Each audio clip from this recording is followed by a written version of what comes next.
Greetings,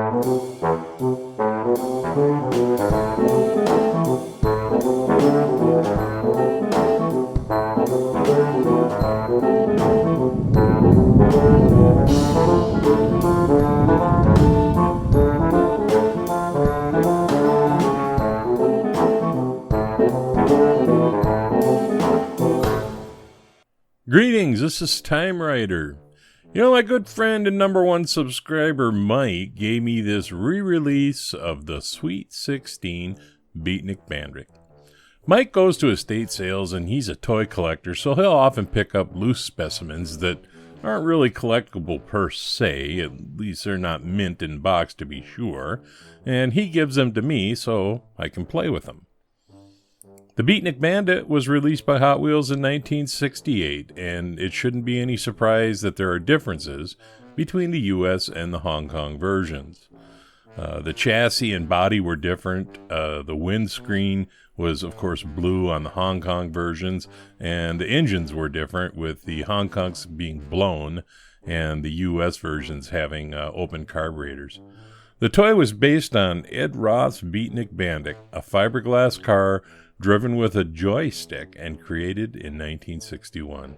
This is a representation of the Hong Kong release, and I thought it might be fun to take this apart and paint it with Spectraflame, a finish befitting its Sweet 16 forefather. So stick around. So the model was held together pretty much as one would expect, with a post. The grill kind of acted as a front tab. It was pretty easy to drill out. It came apart into pretty simple pieces. The wheels, which were pretty good representation of original red lines, are going to stay, and of course I'm not going to do anything with the interior. They had painted it this kind of metal flake green, and I'm going to grind off the posts a little bit so it goes together a little easier. You know, the car was designed by Big Daddy Ed Roth. Here we go into the primordial ooze. Kerplunk. Anyway, he designed a whole bunch of kind of freakish cars. Mysterion, the Outlaw, of course the Beatnik Bandit 2, the Orbitron. Yeah, it's kind of funny to watch the car culture, you know, because it kind of went through some phases. In the 60s, I think there was a lot of this type of thing going on with the Monstermobile and the Batmobile and, you know, other cars like that, and this is certainly one of them. You know, it was actually made on a chassis from a 1950 Oldsmobile. And then, of course, we moved into the 70s, and then the car culture kind of changed, and we seemed to get into more of the real cars with enhanced abilities like TimeRider and stuff like that. You know, and that kind of went through the 70s and 80s. There was I think, a transition in car culture. The paint was tough to get off. I need some new stripper. I'm going to go to the store and get some here tomorrow, but I wound up having to pick at this quite a bit. And as you can see, there's still a lot of paint left, but I was gratified that the casting was in really good shape. You know, a lot of times they'll throw a whole bunch of paint on a casting to cover up how bad it is. I'm going to try using a little brake fluid here since I don't have any more stripper and I'm supposed to quarantine in place, you know. So I'm going to try using another method to get rid of the remnant of this paint by soaking it in a little brake fluid. They made the canopy for this car in a pizza oven, if you can believe that or not. And the painter who painted the original Beatnik Bandit, they got paid in Rat Fink t-shirts, which was another of Big Daddy's creations.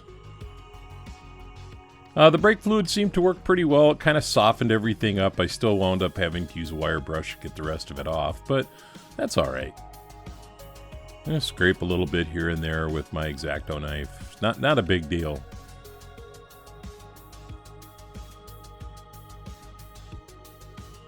If you want to see the Beatnik Bandit, you can see him in Reno. There's an issue of it at the National Automobile Museum.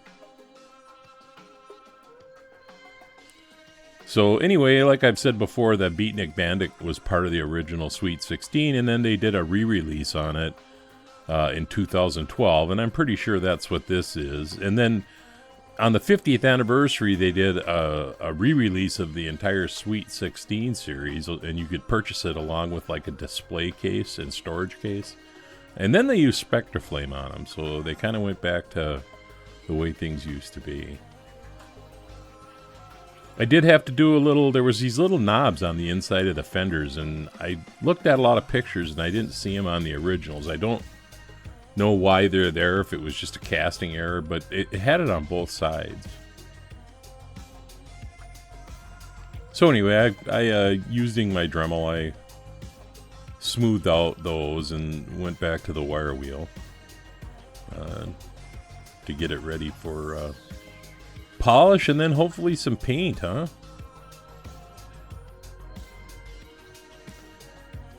It's not a casting that I would normally pick for myself. I usually tend to stick to the more realistic stuff, but what the heck, you know, it's all about fun, right? I don't think that there was any way I was going to fix the bottom of that. I did my best to try to file it as smooth as I could, but if you look, it still looks pretty rippled. It's real hard to get a file in there because the top of the grill opening kind of gets in the way. So once I got all the paint off and, you know, filed off the things that I needed to file off, ironically, there wasn't any obvious casting lines here, so it was just a need to polish it. And I didn't have to plate this thing or nothing. One of my subscribers asked me about that, and I told him, I said, well, if I have to, there's things I'll do, but I didn't need to do any of it. This casting just polished up real nice.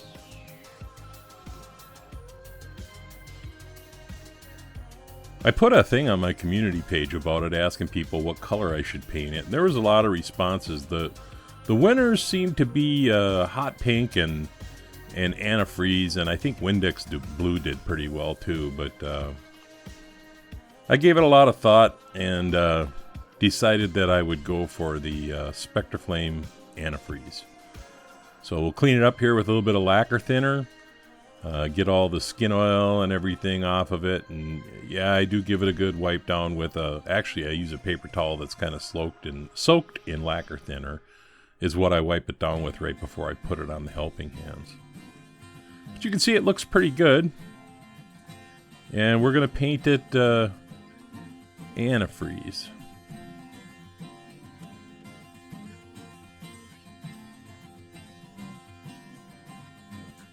And the paint went on real good. I was really happy with how it was laying on.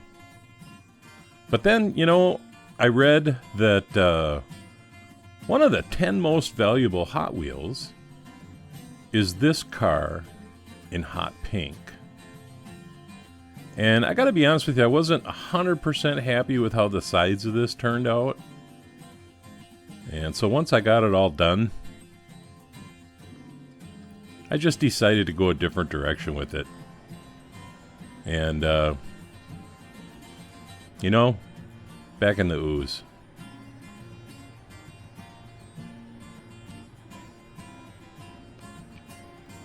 Once I got it all cleaned up,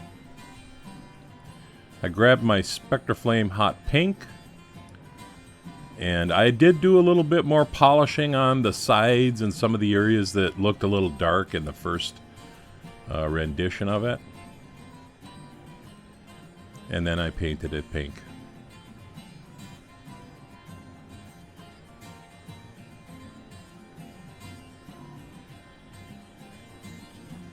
So how about we take a minute and we go back to where I started. Ironically, something got on the inside of the glass, and it happened on my bench. So, you know, I cleaned the glass up as good as I can. It wasn't ever perfect to begin with. You can kind of see in this original, it looks like it had some playware or something. But I wound up cleaning the glass and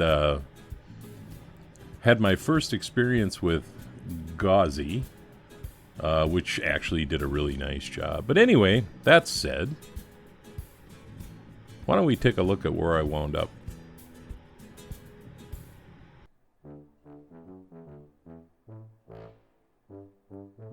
Well, there you have it. The re-release of the Beatnik Bandit, done in hot pink, Spectre Flame. I'll tell you, it was a fun project. Thanks for letting me share it with you. I hope you like how it turned out. Sorry about the glass, and I really didn't know if I could source another one. Didn't want to wait to order another copy of the car, because, you know, if it was cheap enough, I might consider that. For those that are interested, there will be an issue of the bench that will follow this video. Please be safe and healthy out there. Let's not overwhelm our healthcare system, so please remember to keep your social distance. This is TimeRider, and I'll leave the light on for you.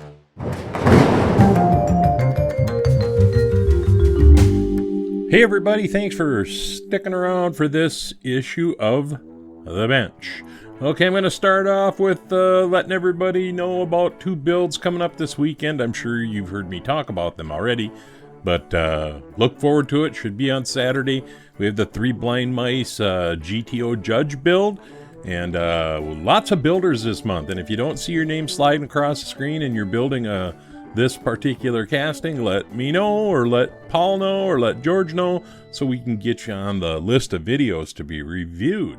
And then I'm also participating in a build by Deep Junk Garage, where I need to build a race car for me, or for my channel, or whatever you want to call it, and I'm going to base it upon this 1970 Camaro by Hot Wheels. So that should be a lot of fun, and actually I'm well into the project. I should be ready just fine for Saturday. And then last but not least, I think I'm going to try to get this one out Friday. I started working on this Hot Wheels Ferrari 312, and I gotta tell you, it's a pain in the ass. And Paul told me it was going to be a pain in the ass, and I ordered some decals from the Red Line shop, and they came in, they were stickers, and I don't like stickers. I prefer decals. But anyway, I'm done with it. I just got to put the video together, so look forward to that. Everybody, please be safe out there, and remember that the problem with the COVID virus isn't the amount of people it kills, it's the amount of people that it makes really, really sick.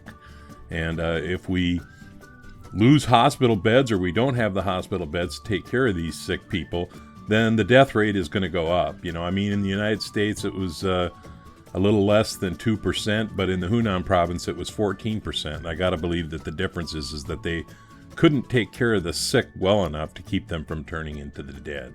And I'll get off my soapbox now. Everybody have a great day, and we'll see you at the next build. This is TimeRider. Take care.